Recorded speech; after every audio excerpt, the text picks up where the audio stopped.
नमस्कार, मी पूजा। आज आपण चाललेला नवसाला पावणारा गणपती या ठिकाणी। तर तुम्हाला बघायला मिळेलच कोणतं ठिकाण आहे ते।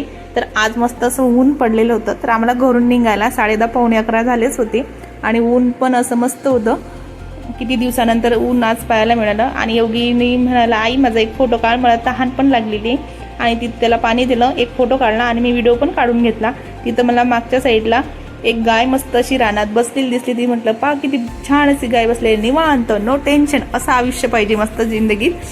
आणि फायनली आम्ही पोचूनच गेलो, तेवढ्यात पोचलो आणि पोचल्यानंतर तिथं आम्ही गेलो आणि चपला वगैरे काढून घेतल्या। चपडा काढून घेतल्यानंतर थोड्या वेळ 5 मिनिटं आम्ही बसलो आणि बसल्यानंतर 5 मिनिटं झाले। तिथं काही जास्त गर्दी नव्हती। आज संडे असल्यामुळे काही जास्त गर्दी नव्हती, पण उद्या चतुर्थी आहे तर उद्या गर्दी जास्तच राहणार आहे। आणि योगीनी दर्शन केलं नंदी बैलाचं आणि नंतर आम्ही दर्शन केलं। पण योगी घंटीला वाजवण्यासाठी उडी मारत होता, पण त्याला काही पण दुसऱ्या याच्यात त्याची वाजून गेली आणि दर्शन केलं त्याने।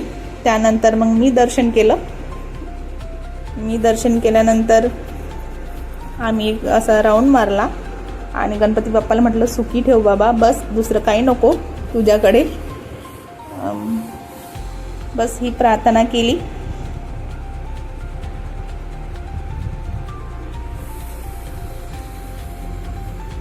आणि बाहेरून एक असा राऊंड मारून घेतला मंदिराला आणि दुसरीकडे महादेवाचं मंदिर होतं, तिथं दर्शन केलं आम्ही। असं छोटंसं मंदिर आहे मस्त महादेवाचं, गणपतीच्या मंदिराच्या समोरच।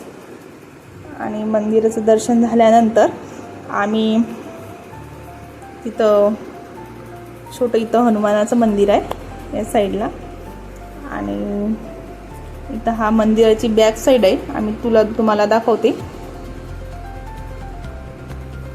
इथं टिफिन आणले तर टिफिन जेवण्यासाठी अशी सोय आहे आणि हॉल पण आहे तिथं, पण ते आज बंद होते।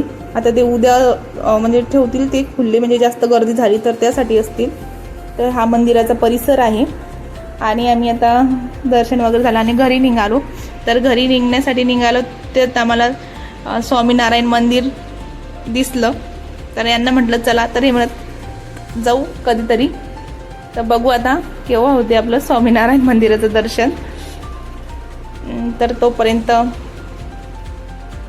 नमस्कार, बाय बाय।